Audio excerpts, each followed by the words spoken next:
नमस्कार, आप देख रहे हैं खबर 100 में हूं आपके साथ राहुल मौर्य। आइए रुख करते हैं इस वक्त की बड़ी खबरों की ओर, लेकिन उससे पहले एक नजर हेडलाइंस पर। गदरपुर में चुनावी प्रचार कर रहे प्रत्याशी प्रेमानंद महाजन डोर टू डोर संपर्क कर लोगों से की वोट अपील, कांग्रेस के पक्ष में वोट डालने को कहा। सीएम पुष्कर सिंह ने चुनावी सभा को किया संबोधित, नानकमत्ता में सीएम ने जनता को याद दिलाए विकास कार्य, जनता से बीजेपी के पक्ष में मांगे वोट। और उत्तराखंड की सबसे हॉट सीट है खटीमा विधानसभा, इस सीट पर सीएम पुष्कर सिंह धामी लड़ेंगे चुनाव, कांग्रेस प्रत्याशी भुवन कापड़ी से होगी कांटे की टक्कर। लालकुआं विधानसभा सीट से ताल ठोक रहे कांग्रेस पार्टी के प्रत्याशी और पूर्व मुख्यमंत्री हरीश रावत ने तहसील लालकुआं पहुंचकर अपना नामांकन पत्र दाखिल किया है। इस दौरान उन्होंने पत्रकारों से बात करते हुए बताया कि लालकुआं की जनता का रुझान उनके पक्ष में है और 2022 के चुनाव में क्षेत्र में डबल इंजन की सरकार ने जो भी विकास कार्य रोके हैं उन्हें तत्परता के साथ पूरा करने का काम किया जाएगा। Anchor number 2। कांग्रेस कार्यकर्ता सन्नद्ध है और सबसे बड़ी बात यह है कि इस चुनाव में जनता मानस बना चुकी है, बल्कि ये चुनाव जिसमें 14 फरवरी को वोट पड़ेंगे, उत्तराखंड की जनता बनाम भारतीय जनता पार्टी स्थानीय जनमानस को आप क्या संदेश देते हैं? किस तरीके लगता है पैराशूट का तमगा लगा रखा है, लोग कह रहे हैं पैराशूट प्रत्याशी मैदान में सरकार के निकम्मेपन से ऊब गए हैं, जन विरोधी रवैये से ऊब गए और उन्होंने जिस तरीके से उत्तराखंड के स्वाभिमान को 3 मुख्यमंत्री बदल करके ठेस पहुंचाई, हमारे विवेक का मजाक उड़ाने का काम किया है, उससे जनता प्रतीक्षा कर रही है कब वोट देने का समय आए और हम भाजपा को वोट आउट करें, निकाल बाहर। पिछले 2 दशकों से यहाँ की जनता राजस्व संग्राम की बात कर रही है, लेकिन अभी तक राजस्व संग्राम नहीं मिल पाया। लोग आते हैं, लेकिन बिंदु खत्ता राजस्व संग्राम नहीं बन पाता। यदि आपकी सरकार आई तो इस बारे में आपका क्या स्टेट रहेगा? कहा ना कि पिछली बार मैंने एक सॉल्यूशन निकाला था, लेकिन वो सॉल्यूशन दमुआ डोगा में तो काम कर गया, मगर बिंदु खत्ता के लोग माने नहीं और इस कारण हमने फिर उस पर जोर नहीं दिया। आपके बिंदु खत्ता की आज्ञा राजस्व गांव की है, हम उसको पूरा करेंगे। गदरपुर 65 विधानसभा से लड़ रहे कांग्रेस पार्टी से प्रत्याशी प्रेमानंद महाजन ने डोर टू डोर संपर्क कर लोगों से अपील की है कि आने वाली 14 तारीख को भारी मतों से विजय बनाएं। उन्होंने कहा कि बीजेपी सरकार ने लोगों को ठगने का काम किया है, लेकिन वे गरीबों की मदद करने वाले हैं। प्रेमानंद महाजन ने जनता को संपूर्ण तरीके से भरोसा दिलाया है कि इस बार कांग्रेस पार्टी से वे विधायक बन रहे हैं और हर एक तबके की मदद की जाएगी। नमस्कार, आप देख रहे हैं खबर 100 टीवी। इस समय हम जयनगर नंबर 4 गदरपुर विधानसभा जो है वहाँ पर पहुँचे हैं। प्रेमानंद महाजन यहाँ पर जनसंपर्क में लगे हुए हैं। यहाँ पर आप सीधी तस्वीरें दे सकते हैं। प्रेमानंद महाजन यहाँ पर जो जयनगर जो गांव है वहाँ पर पहुँचे हैं जनता से जनसंपर्क करने के लिए, और प्रेमानंद महाजन के साथ त्रिनाथ विश्वास भी यहाँ पर दिखाई दे रहे हैं और यहाँ के जो मौजूदा प्रधान हैं वो भी दिखाई दे रहे हैं। तो निश्चित रूप से एक जो चुनावी बिगुल है वो यहाँ पर सीधी तस्वीरें देखी जा सकती है कि त्रिनाथ विश्वास जो ये भी एक इनका पैनल में नाम था, कांग्रेस से टिकट मांग रहे थे, लेकिन जो हाईकमान ने जो भी जिसको भी टिकट दिया उसको एकजुटता होकर सभी प्रेमानंद महाजन के साथ दिखाई दे रहे हैं। त्रिनाथ विश्वास दिखाई दे रहे हैं, यहाँ के प्रधान मौजूदा दिखाई दे रहे हैं, और जो ये जनता है जो जनसंपर्क इस समय जो कर रहे हैं प्रेमानंद महाजन, निश्चित रूप से एक जो पुराना तजुर्बा है, 10 साल यहाँ पर विधायक रहे हैं, उसके बाद एक बार ऐसा हुआ समय जो वंचित हो गए, यहाँ के विधायक से वंचित हो गए और रुद्रपुर विधानसभा में पहुंच गए थे। एक बार पुनः हाईकमान कांग्रेस ने इन पे विश्वास दिया है। यहाँ पर पूछते हैं प्रेमानंद महाजन से कि जो चुनावी रणनीति है उनकी किस प्रकार की है। प्रेमानंद महाजन जी, आप जयनगर में पहुंचे हैं, यहाँ पर चुनावी जो सरगर्मियाँ चल रही हैं 2022 का चुनावी उत्तराखंड का, उसको मद्देनजर आप जनसंपर्क में निकले हैं और त्रिनाथ विश्वास भी आपके साथ हैं, कई तमाम यहाँ पर कार्यकर्ता आपके साथ मौजूद हैं। आपका जो चुनावी एजेंडा है जनता के बीच में किस प्रकार जा रहे हैं आप? देखिए, अभी जो ये इलेक्शन चल रहा है इससे पहले भारतीय जनता पार्टी की सरकार उत्तराखंड में थी। यहाँ के जो विधायक हैं वो कैबिनेट मिनिस्टर भी रहे हैं। उन्होंने इस क्षेत्र को जो उनसे मिलना चाहिए था, एक कैबिनेट मिनिस्टर से जो क्षेत्र को मिलना चाहिए था, वो आशा किसी की उन्होंने पूरी नहीं की। क्षेत्र वो जैसा पहले था वैसा ही है, बहुत ज़्यादा फ़र्क नहीं आया, कोई बड़े काम नहीं हुए जिसकी तारीफ़ की जाए। उल्टा ये जो मंत्री जी, जब किसानों का आंदोलन चल रहा था, हम सब किसान हो गए आपके दिल्ली के बॉर्डर में, तो बहुत मंत्री हैं ना, प्रेमानंद महाजन नहीं, मंत्री कौन से? माननीय श्री अरविंद पांडे जी जो यहाँ से विधायक हैं, मैं उनके लिए कह रहा हूँ। ये आंदोलन में 1 रुपए का या एक आदमी बेचकर कोई मदद नहीं की। उल्टा आंदोलन को तोड़ने के लिए, किसानों को गद्दार साबित करने के लिए, फर्जी किसान साबित करने के लिए इन्होंने कोशिश की। कुछ लोगों को भर के ले गए, तो आज उसी किसानों से वोट मांग रहे हैं, तो उनको थोड़ा लज्जा आनी चाहिए। लेकिन प्रेमानंद महाजन जी जैसी यहाँ पर जनता से रूबरू हुए, हमारी मीडिया खबर 100 की टीम रूबरू हुई, तो कई जनता ऐसी भी कहती है कि प्रेमानंद महाजन अपने क्षेत्र को छोड़ के रुद्रपुर में भी क्यों पहुँच गए थे, अपने जनता पर विश्वास क्यों नहीं था उनको? नहीं, वो देखिए, वो जो परिसीमन हुआ, परिसीमन के बाद पंतनगर गदरपुर के काफ़ी बड़ी हिस्सा जो है रुद्रपुर में चला गया।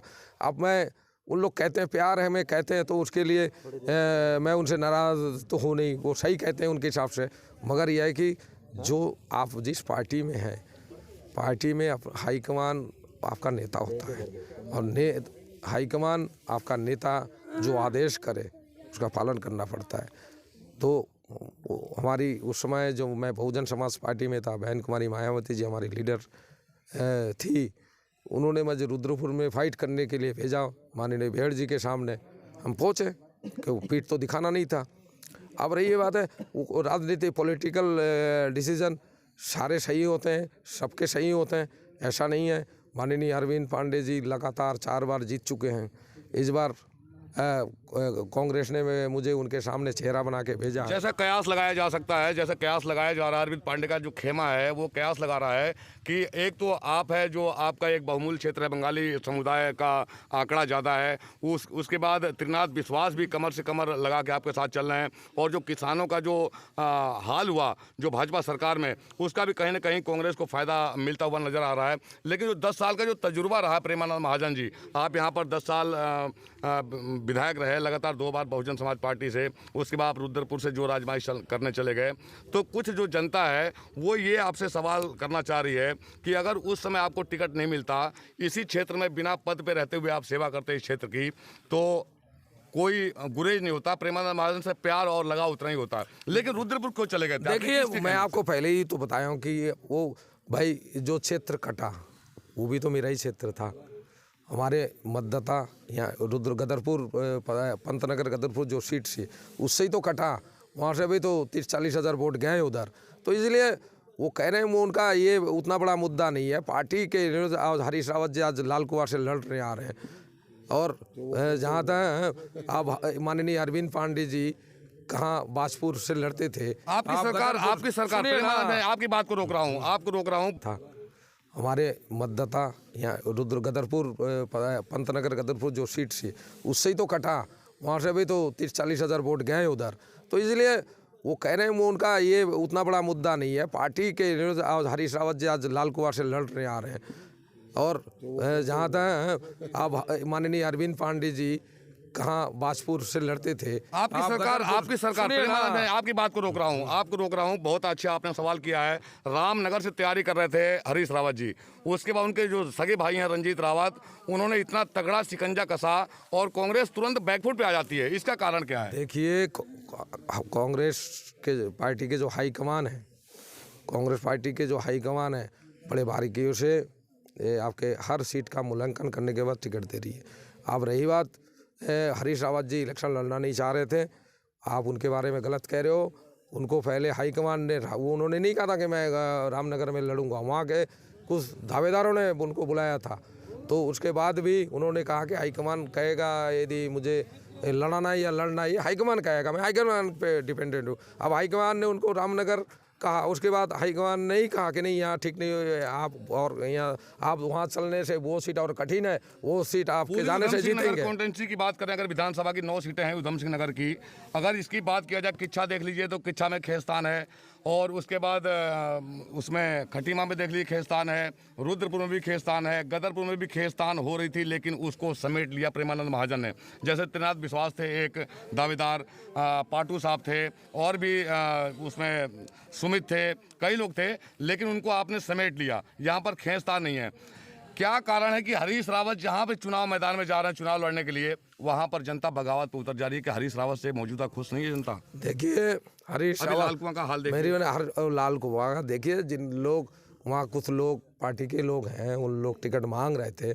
अब जब टिकट कटता है तो नाराजगी थोड़ा बहुत तो होता है। गदरपुर में नाराजगी क्यों नहीं हुई? सभी यहाँ भी हुई। आप गलत, आपके पास रिपोर्ट है, गलतपुर यहाँ भी हुई। नाराज थे। प्रेमानंद महाजन सबके पास गया, हाथ जोड़ा, विनती की, क्योंकि मामला कांग्रेस की है, मामला कांग्रेस की है। मैं आपको बता रहा हूँ ना, एक मामला कांग्रेस की है। ये प्रेमानंद महाजन को नहीं लड़ाना, नहीं सुने ना, ये प्रेमानंद महाजन को नहीं लड़ा रहा है त्रिनाथ विश्वास, या जो हमारे जो दावेदार है, प्रीत ग्रोवर कह लो, सुमित्र भाई कह लो, हमारे भाभी सुरेशी शर्मा कह लो, भाभी श्रीमती रीना कपूर कह लो, ये हमारी बहन ममता जी कह लो, शिल्पी अरोरा जी कह लो, ये सब कांग्रेस को लड़ा रहे हैं। यहाँ प्रेमानंद हारेगा तो कांग्रेस हारेगा। दूसरा, क्या ये असंतोष खाली कांग्रेस पार्टी में आपको नजर आ रहा है? जी, ज्यादातर आपके रुद्रपुर में क्या हो रहा है? गदरपुर में हुआ, गदरपुर में नहीं हुआ, काशीपुर में नहीं हुआ, कहाँ नहीं है? हर देखिए, ये स्टेट छोटा सा स्टेट है, यहाँ 70 सीट है, यहाँ योग्य कैंडिडेटों की भरमार है, तो थोड़ा बहुत डिस्प्यूट होता ही है, और समय के साथ सब ठीक हो जाएगा। सब लोग ठीक कर रहे हैं, हाईकमान के लोग ठीक कर रहे हैं। बाकी हरीश रावत की बात आप कर रहे हैं, हरीश रावत को 41% उत्तराखंड के लोगों ने मुख्यमंत्री के चेहरा के रूप में घोषित किया है, और आने वाले भविष्य के वो मुख्यमंत्री हैं। जिन लोगों ने हल्का फुल्का विरोध किया है, आप देख लीजिए, वो सब हरीश रावत को लड़ाएंगे। और ये कांग्रेस पार्टी है, बड़े दिल वालों की पार्टी है, बड़े दिल के साथ सब लोग कांग्रेस की सरकार बनाने, और भारतीय जनता पार्टी की जो सरकार इस बार हम लोग विदा कर रहे हैं, हमारे कार्यकर्ता भी विदा कर रहे हैं। और ये समझ लीजिए, ये जो कहते हैं ना 60 पार, भारतीय जनता पार्टी के लोग कहते हैं ना, वो फार्मूला ऑटोमेटिक ही कांग्रेस के खाते में आ गया। 10 साल का जो अनुभव है कांग्रेस पार्टी, 10 साल का जो अनुभव है प्रेमानंद महाजन का, बखूबी खबर 100 टीवी के सभी सवाल और जवाबों का जो बखूबी अंजाम दिया, बहुत ही बारीकी से जवाब दिया प्रेमानंद महाजन ने। ये निश्चित रूप से एक कहावत है कि ये पुराने चावल हैं। आपका जो मैंने अगली सवाल पूछा था, आपने रोक दिया था, कि आपको क्या लगता है कि अरविंद पांडे जो मौजूदा मंत्री हैं, उनकी सरकार 5 साल रही है, क्या अपेक्षा रहा है विकास का? कौन सा ऐसा मुद्दा रहा है जो अपेक्षित हो गए हैं, जनता जो आपके साथ जुड़ी हुई है और चाह रही है कि यहाँ से भाजपा जाए और कांग्रेस आए? अभी आप लोग ये सड़क 10 साल में मरम्मत नहीं हुआ, 10 साल में मरम्मत नहीं हुआ। डेवलपमेंट के मामले में ये टोटली जीरो है, शून्य है। लोग, और एक तो डेवलपमेंट में शून्य है, उसके बाद किसानों से पंगे ले लिए। बहुत बड़ा मुद्दा किसानों का, किसान भी यहाँ पर दिखाई दे रहे हैं। देखिए यहाँ पर सीधी तस्वीर, भाई साहब आप में ये टोटली जीरो है, शून्य है। लोग, और एक तो डेवलपमेंट में शून्य है, उसके बाद किसानों से पंगे ले लिए। किसानों का, किसान भी यहाँ पर दिखाई दे रहे हैं। देखिए यहाँ पर सीधी तस्वीर, भाई साहब आप पांडे का ये जमीनी राजनीति जो है गदरपुर दिनेशपुर विधानसभा, वो कहीं ना कहीं खसकती हुई नजर आ रही है। एक और हमारे भाई हैं, इनसे नाम पूछेंगे। आपका नाम क्या है? मेरा नाम दीदार सिंह है, मैं ग्राम जयनगर में रहता हूँ। जी दीदार जी, मैं आपसे एक सवाल पूछना चाहूँगा कि अरविंद पांडे जी 5 साल यहाँ पर मंत्री रहे और आप लोग के बीच में आते भी रहे, जो सड़क की हालत है इस समय हमारे जो मैं बताऊंगा। नहीं, एक मिनट, जो सड़क देखे हैं, सड़क हमारे जो टीम जो सर्वे करी है, सड़क वास्तव में काम नहीं हुआ है। मैं बताऊंगा जी। पत्रकार साहब, आप पूछना पांडे जी से जाके। जी। मैंने 22 साल इस पार्टी की सेवा करी है, वर्तमान में भारतीय जनता पार्टी का मंडल उपाध्यक्ष भी हूँ। मैंने 22 साल सेवा करने के बाद मेरे से कार्यकर्ताओं ने कहा भी तुम इतनी सेवा कर रहे हो तो कहीं तुम भी दावेदारी रखो।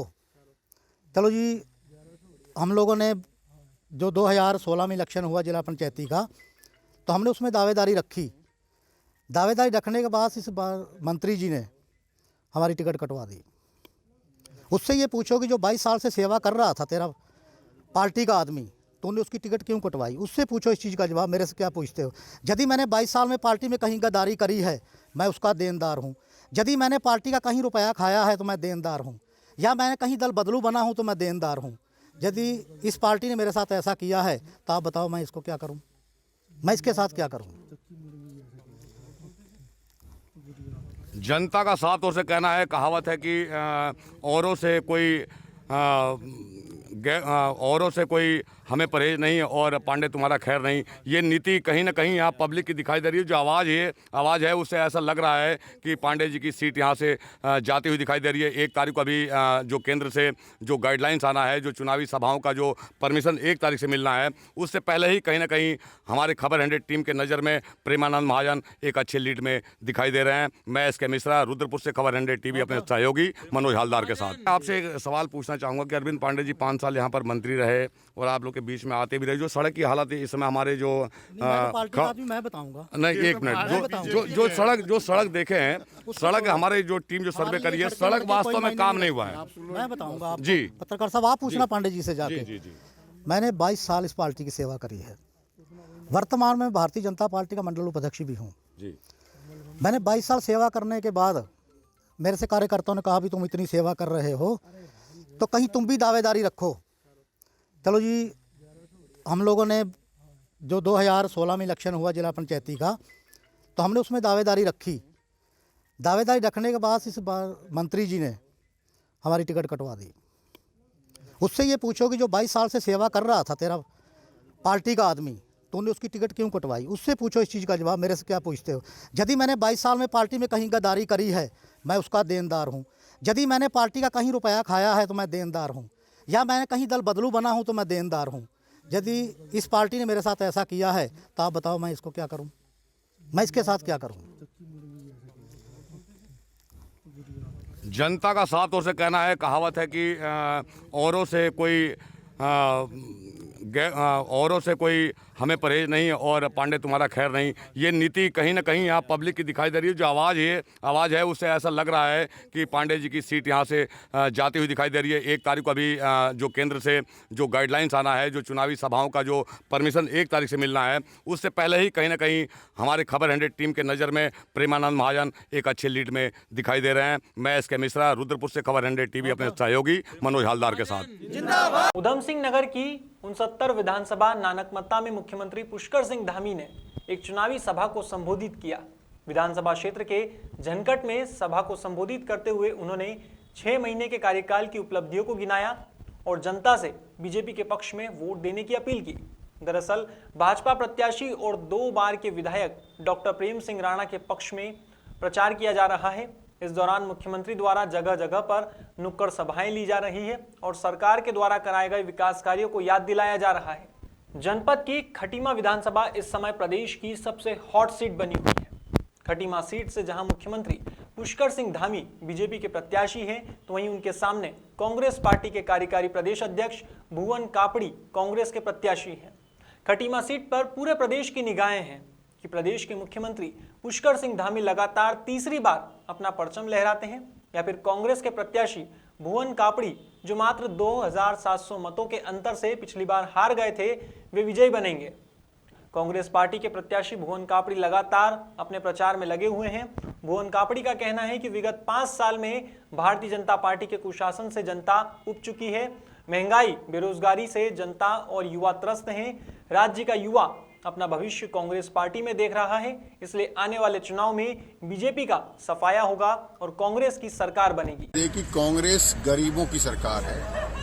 कांग्रेस एक आम आदमी के चूल्हे को उसके कंट्रोल में रखती है। कांग्रेस युवाओं को रोजगार देती है।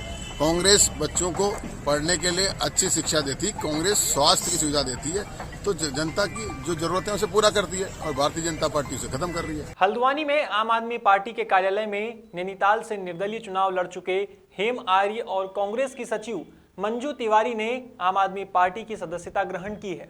इस मौके पर हेम आर्य ने कहा कि सभी लोग आम आदमी पार्टी में जुड़ रहे हैं और आम आदमी पार्टी लगातार कार्य कर रही है, जिसे लोग सराहना भी दे रहे हैं। वहीं कांग्रेस हो या बीजेपी अपने कार्यकर्ताओं की अवहेलना करते हुए दिखाई दे रही है। आर्य की माने तो वे आम आदमी पार्टी से नैनीताल का चुनाव लड़ेंगे। वहीं कांग्रेस की सचिव मंजू तिवारी ने कहा कि उन्हें कांग्रेस ने धोखा दिया है और कांग्रेस के अंदर महिला का कोई सम्मान नहीं मिल रहा है।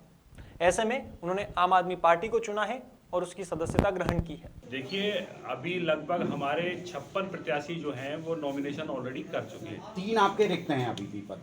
3 सीटें से पहले भी बताया था कि हम 70 की 70 सीटों पे कॉन्टेस्ट करेंगे, तो 56 हमारे प्रत्याशी अभी तक नॉमिनेशन भर चुके हैं, 14 आज बचे। सर, जैसे मंजू जी छोड़ के आए हैं, उनको टिकट कांग्रेस नहीं मिल रहा, तो क्या आम आदमी पार्टी टिकट दे रही है उनको? देखिए, अभी सब चीजें आज इन्होंने पार्टी ज्वाइन की है। अब इनका जो भी नाम है वो दिल्ली भेजा जाएगा और फिर बात करके जैसा भी पार्टी के उस तरह से डिसीजन नामांकन का वहाँ से एक बार अप्रूवल नहीं आएगा, जब तक टिकट अभी तक नहीं होती है। लेकिन अब इनके नाम भेजे जा रहे हैं और कोशिश है कि जैसे ही ये पार्टी में शामिल हुए हैं तो कोशिश करेंगे कि महिलाओं को ज़्यादा प्रतिनिधित्व मिले। और आपकी जानकारी के लिए बता दूं कि आम आदमी पार्टी, तीनों जो मेन पार्टियां हैं उनमें सबसे ज़्यादा महिलाओं को अगर किसी पार्टी ने टिकट दिए तो आम आदमी पार्टी जो है दिल्ली में जितना उन्होंने काम किया है और आज पूरे उत्तराखंड की जनता उनको देख रही है। एक अच्छी छवि केजरीवाल जी की है और एक अच्छे चीफ मिनिस्टर को साबित में पंजाब में उनका बहुत अच्छा है, यूपी में भी उनकी सीटें आ रही हैं, उत्तराखंड में भी 10 सीट से ऊपर वो जीतेंगे। और जो चाबी रहेगी उत्तराखंड में फुल मेजोरिटी कोई भी गवर्नमेंट की नहीं बन रही, आपसी में इनके टिकट बदले जा रहे हैं, परिवारवाद हावी है। तो इस वजह से मैंने आस्था करके आज आम आदमी पार्टी ज्वाइन की है और इनके मुद्दे जो हैं उस मुद्दों के आधार पर मैंने आम पार्टी ज्वाइन की है और इसको विनिंग पोजीशन पर हम यहाँ से ले जाएंगे। जैसे आप देखिए, जनता की डिमांड थी नैनीताल से कि हमारे को टिकट मिले और मैं लगातार बीजेपी में था तो उन्होंने मेरे को अवहेलना करी और सरिता जी को टिकट दे दिया, जबकि सरिता क्षेत्र में कहीं पर है ही नहीं और हेमालिया को पूरी जनता 1 लाख। सर, मैंने कहा अगर आपको आम आदमी पार्टी नहीं, इसे छोड़ने का कोई मतलब नहीं। सर, ये राजनीति 2022 के अंदर फिर देखिए, इसमें जो उत्तराखंड में वातावरण है परिवारवाद के लेके है, कोई 44 साल कांग्रेस छोड़ के आ रहा है, कोई बीजेपी छोड़ के आ रहा है, लेकिन जो धरातल पर आदमी काम कर रहा है उसको इग्नोर कर रही पार्टी। तो ये कहाँ का इंसाफ है? जो आदमी धरातल पर लगातार 22 वर्षों से काम कर रहा है और वो विनिंग कैंडिडेट है, उसको तुम टिकट नहीं दे रहे हो, तो पैसे का बोलबाला चल रहा है ना उत्तराखंड में, पैसे के बलबूते पर ये चल रहा है। सबसे पहले तो मैं अपने मुख्यमंत्री दिल्ली के केजरीवाल जी को बहुत बहुत धन्यवाद देती हूँ, उनका आभार व्यक्त करती हूँ और अपने प्रभारी जी मोहनिया जी का भी मैं और जितने भी हमारे आम आदमी के हमारे सदस्य हैं और मैं इनका आभार व्यक्त करती हूँ और अपने पत्रकार बंधुओं का, क्योंकि आज जब कांग्रेस पार्टी का टिकट वितरण हुआ तो मैं बहुत आहत हुई। आप जानते हो, आप मुझे, मैं अनजानी नहीं हूँ, मैंने यहाँ 25-30 साल से काम किया है और धरातल पर काम किया है। मैं प्रदेश के अध्यक्ष थी और जब इनकी सरकार आई तो इन्होंने हमें किनारे कर दिया, बाहुबली धनबलियों को इन्होंने टिकट दे दिया। आपको सब पता है, मुझे, मैं अनजान नहीं हूँ। फिर कांग्रेस में इन्होंने एक नारा कहा, लड़की हूँ लड़ सकती हूँ, हमें यूज़ करा, मैं पोस्टर वोमेन बनी और मैंने इतना प्रचार किया, घर घर जाके मैंने प्रचार किया, इतना अपना दिन कुछ नहीं देखा, इतनी मेहनत करी, लेकिन मैंने ये देख लिया भारतीय जनता पार्टी और कांग्रेस पार्टी एक ही थाली के चट्टे बट्टे हैं, ये एक ही है। इनका व्यक्तित्व है और जो उनकी नैतिकता है एक है, इनके विचार एक हैं, तो मुझे अच्छा नहीं लगा। मैंने ये सोचा कि मैं महिलाओं की सेवा करूंगी। आज महिलाएं, दलित महिलाएं हैं हमारी, 2 दलित महिलाओं को, एक दलित महिलाओं को इन्होंने निकाल दिया, एक रानीपुर में निकाल दिया, ज्वालापुर में निकाल दिया वर्षा रानी को, और संध्या वाला को भी मेरी बहन को पहले टिकट दिया, टिकट देने के बाद उसे टिकट वापस ले लिया। कितना बड़ा अपमान है महिलाओं का। वैसे तो कहते हैं बेटी बिल्कुल जीतेगी, क्योंकि आम आदमी पार्टी ने महिलाओं का सम्मान किया है और बिना धन बल बाहुबल के उनके लिए आम जनता को टिकट दे रहे हैं। मैं इससे बहुत खुश हुई हूँ और इनका भविष्य उज्जवल हो। मैम, आपने आम आदमी पार्टी को देखा इन्होंने? देखिए, मेरा ये मानना है कि जिस तरह से काम की राजनीति दिल्ली में हो रही है और पूरे उत्तराखंड में न केवल ये 2 लोग बल्कि संख्या में लोग आम आदमी पार्टी से जुड़ रहे हैं, कनेक्ट फील कर रहे हैं और ये लग रहा है कि इस प्रदेश में एक नया राजनीतिक विकल्प उभर रहा है। उसको देखते हुए दोनों साथियों ने आज आम आदमी पार्टी ज्वाइन की है, इनका हार्दिक अभिनंदन। सर, आम आदमी पार्टी, आपकी जानकारी आप ठीक कर लीजिए, कोई भी जो पुरुषों का टिकट का किराया नहीं बढ़ाएगा, जो किराया था वही रखा गया है और महिलाओं के लिए टिकट फ्री। आप अपनी जानकारी दुरुस्त अपनी जानकारी सर, मैं आप अपनी मतलब आप किस बेस पे आम आदमी पार्टी को आप क्या देंगे आप टिकट? यहाँ पे बिजली फ्री, पानी दे रही, क्या 300 यूनिट आप लोग कह रहे हैं बिजली फ्री देंगे, क्या जैसे नियम फॉर्मूला है? देखिए, मुझे लगता है कि आज जितना महत्वपूर्ण दिन है नॉमिनेशन का, और 300 यूनिट का जो 1 यूनिट का बता रहे हैं उसमें केवल 1 यूनिट का बिल आता है। 300 यूनिट पहले 300 यूनिट फ्री रहते हैं, नहीं उसके बाद 300 आप चलिए कोई बात। उत्तराखंड में जैसे जैसे चुनाव नजदीक आते जा रहे हैं वैसे वैसे सियासी पारा भी चढ़ने लगा है। भाजपा प्रत्याशी अरविंद पांडे के समक्ष देवभूमि व्यापार मंडल दिनेशपुर के महामंत्री और वार्ड नंबर 6 के सभासद पति प्रसन्नजीत शाह ने कांग्रेस को छोड़कर भाजपा का दामन थाम लिया है। इस दौरान नगर पंचायत के तमाम सभासदगण मौजूद रहे। इस मौके पर प्रसन्नजीत शाह ने कहा कि निवर्तमान कैबिनेट मंत्री अरविंद पांडे के विकास कार्यों से प्रभावित होकर उन्होंने भाजपा की सदस्यता ग्रहण की है। उन्होंने कहा है कि इस बार गदरपुर विधानसभा की सीट अरविंद पांडे जीत रहे हैं, साथ ही प्रदेश में भाजपा की सरकार भी बनने जा रही है। निवर्तमान कैबिनेट मंत्री अरविंद पांडे जी के किए गए विकास कार्यों और उनकी जन नीतियों से प्रभावित होकर आज मैंने उनको अपना समर्थन दिया है और मैं अपने तन मन धन से उनके साथ हूँ और अपनी पूरी टीम के साथ मैं उनको चुनाव लड़वाऊंगा। जातिवाद का भी फिलहाल कोई फैक्टर नहीं है। ये तो आपको ही पता है कि बंगाली बाहुल क्षेत्र में पांडे जी ने किस स्तर पर काम किया है और बंगाली वोटर उनके साथ किस तरह से जुड़ा हुआ है। आपको सोशल मीडिया के माध्यम से भी पता लग रहा होगा कि वो किसी भी मामले में महाजन से पीछे नहीं है बंगाली क्षेत्र में। फिलहाल खबरों में बस इतना ही। देश और दुनिया की तमाम खबरों के लिए देखते रहिए खबर 100, जनता की बुलंद आवाज।